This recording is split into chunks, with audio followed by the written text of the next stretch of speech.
शिव कथा कर रही है, भगवान शंकर का संवाद कर रहा है, शिव महापुराण वर्णन कर रही है।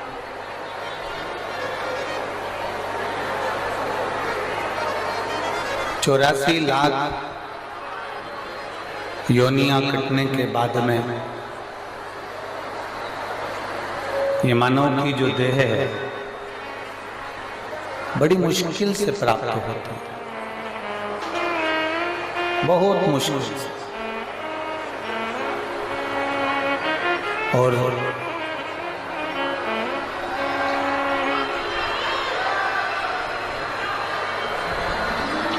83,99,999 योनियां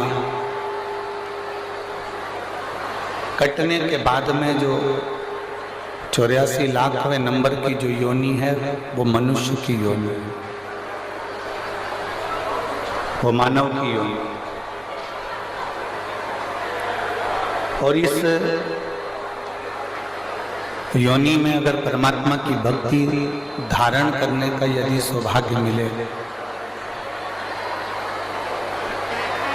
इस मानव की देह के अंतर्गत यदि भगवान का भजन करने का सौभाग्य प्राप्त हो, एक क्षण भी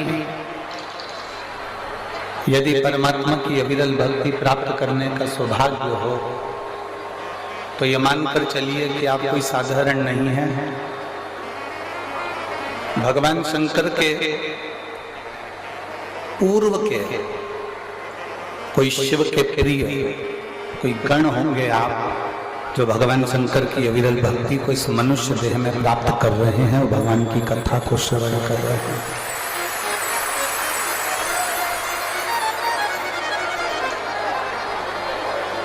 बिना प्रभु कृपा से,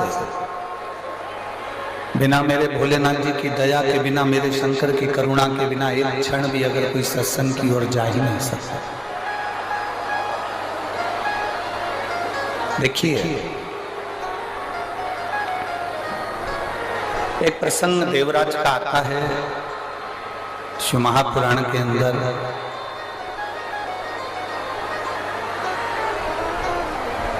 जिसको आपने भी कई बार श्रवण किया है, जिसको आप भी पहले सुन चुके।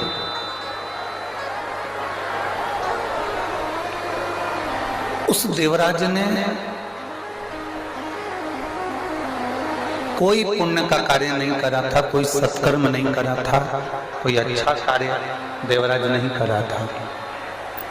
ना उसने भजन किया, ना उसने कीर्तन किया, ना उसने मंत्र जाप किया, ना उसने नाम जाप किया, ना उसने स्मरण किया, ना कभी भगवान शंकर के मंदिर गया, ना भगवान शंकर के मंदिर में जाकर एक लोटा जल चढ़ाया। कोई पुण्य का कार्य उसने नहीं किया। शिव महापुराण की कथा एक बहुत सुंदर संवाद करती है कि आप कोई अर्चना नहीं जानते, आप कोई पूजन नहीं जानते, आप कोई आराधना नहीं जानते, आप कोई भगवान को प्रार्थना करना नहीं जानते, आप भगवान से कोई विनय करना नहीं जानते, आप भगवान को रिझाने का कोई मंत्र नहीं जानते, आप कोई तप करना नहीं जानते, आप कोई बहुत लंबे व्रत करना नहीं जानते, आप भगवान को रिझाने के लिए कोई साधना करना नहीं जानते, आप भगवान को रिझाने के लिए बहुत सारा आडंबर या बहुत सारा धन कुछ भी देना नहीं जानते। शिव पुराण कहती है उस समय पर एक बात अपनी चित्त वृत्ति में बिठाओ कि एक लोटा जल लेकर महादेव के मंदिर में जाओ। ये सारी तप साधना, सारी आराधना वो एक लोटे जल से हमें प्राप्त हो जाती है।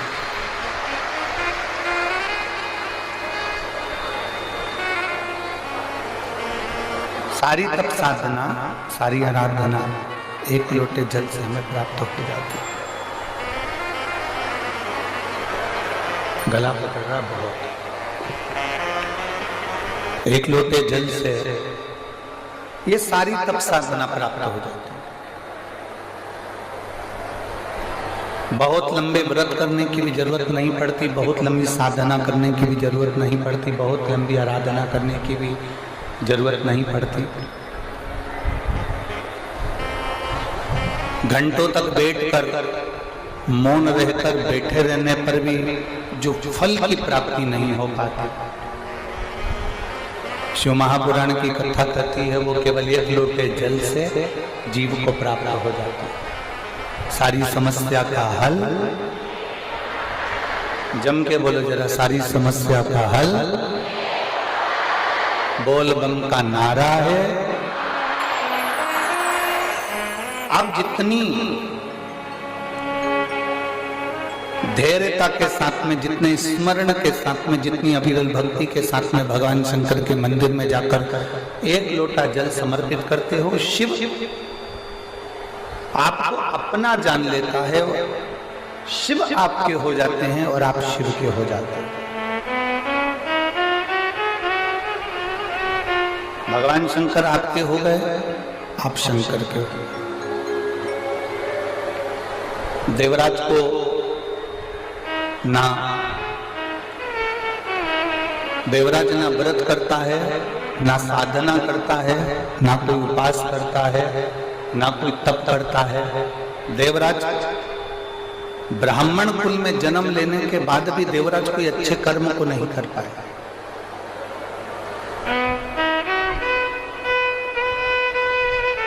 कोई अच्छा कर्म देवराज ने नहीं करा। ब्राह्मण कुल में जन्म जरूर ले लिया, ब्राह्मण कुल में पैदा जरूर हो गया, ब्राह्मण कुल में उसका जन्म जरूर हो गया, पर अच्छा कर्म नहीं कर पाया।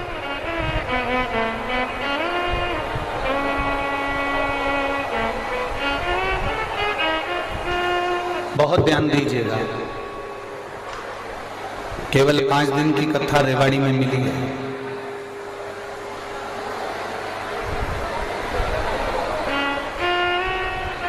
पांच दिन की कथा में 3 घंटे की कथा, और 3 घंटे की कथा में भी आधा घंटा आशीष भैया लेते हैं और 2.5 घंटा हमको प्राप्त होता है। वो 2.5 घंटा भी यदि आपने अपना मन लगाकर, चित्त लगाकर, हृदय लगाकर बाबा से अपने दिल की बात स्मरण कर कर यदि कह दी और बाबा को अपने दिल में बिठा लिया और बाबा के दिल में आप बैठ गए, तो ये मानकर चलना कि 5 दिन की कथा ना जाने हमारे कितने जन्मों के आनंद को करा सकती है।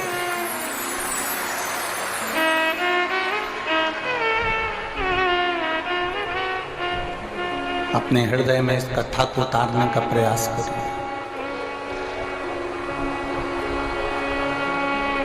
अपने हृदय में ये कथा को बिठाने का प्रयास करें।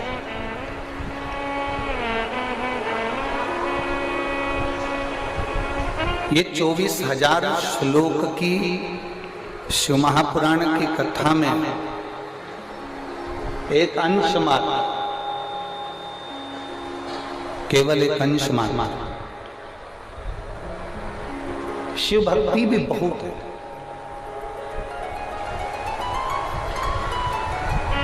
कोई तुमसे कहे कि मैं आगे बैठी, मैं पीछे बैठी, कोई कहे मैं राइट में बैठी, कोई कहे मैं लेफ्ट में बैठी, कोई कहे कि मुझे यहाँ जगह मिली, कोई कहे मुझे वहाँ जगह मिली, कोई कहे मुझे ऐसा मिला, कोई कहे मुझे वैसा मिला, कोई कहे मुझे यहाँ प्राप्त हुए, कोई कहे वहाँ प्राप्त हुए।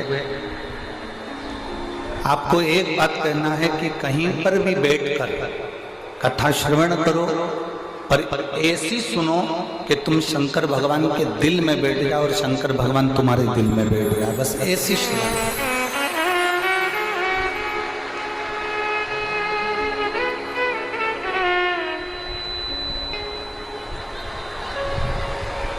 शिव तत्व की प्राप्ति हमारे भीतर, भगवान शंकर की भक्ति हमारे भीतर विराजमान। जब भगवान शिव की भक्ति हमारे भीतर विराजमान होगी, तब हमें कहीं जाने की जरूरत नहीं पड़ेगी। किसी भी स्थान देवराज ब्राह्मण कुल में जन्म लेने के बाद भी ब्राह्मण कर्म नहीं कर पाया।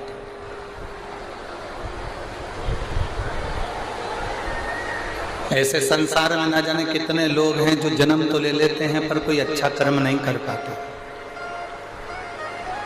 सुनील जी,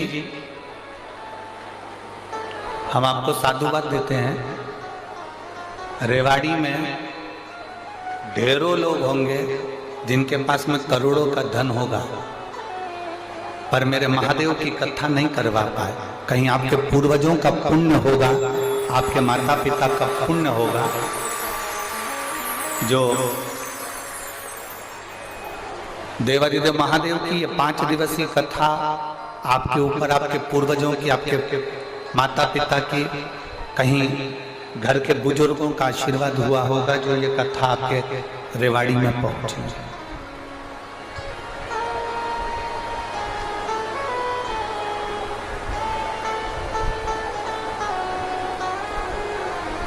और बहुत अच्छा लगा जब भी हम कहीं कथा करने जाते हैं सुनील जी, तो कोई अपने मामा जी को भेजता है लेने के लिए, कोई अपने फूफा जी को भेजता है, कोई अपने काका जी को भेजता है, कोई अपने किसी दूसरे रिश्तेदार को भेजता है। पर पहली बार रेवाड़ी आने के लिए जब हम दिल्ली एयरपोर्ट उतरे तो आपने अपने बेटे को हमको लेने के लिए भेजा, उसके लिए साधुता।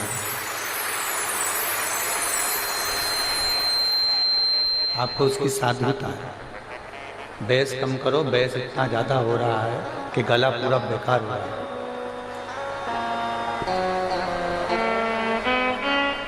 कुछ पुण्य आई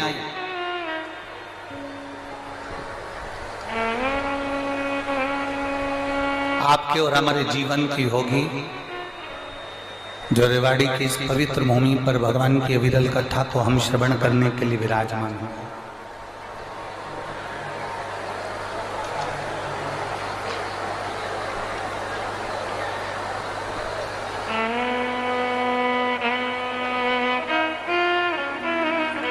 शिव तत्व को प्राप्त करने का जहां सौभाग्य हमें मिला, देवराज भले ब्राह्मण के घर में जन्म ले लेता है, पर ब्राह्मण के घर में जन्म लेने के बाद भी देवराज की चित्त वृत्ति, देवराज का मन भगवान की ओर रीझता नहीं।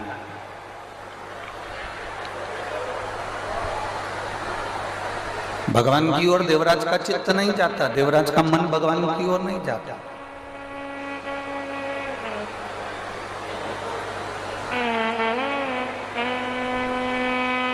हरिद्वार गए होंगे, हरिद्वार में छोटे छोटे बच्चे एक रस्सी में एक चुंबक को बांध लेते हैं। आप लोगों ने देखा है कि नहीं देखा है? बोलो तो जम के, देखा है? बच्चे एक रस्सी में चुंबक को बांधते हैं और वो चुंबक को बांधने के बाद बच्चे उस रस्सी को गंगा जी में डालते हैं। वो चुंबक गंगा जी में उसको हिला रहे हैं, उसको घुमा रहे हैं। उस चुंबक में कपड़ा नहीं चिपकता, उस चुंबक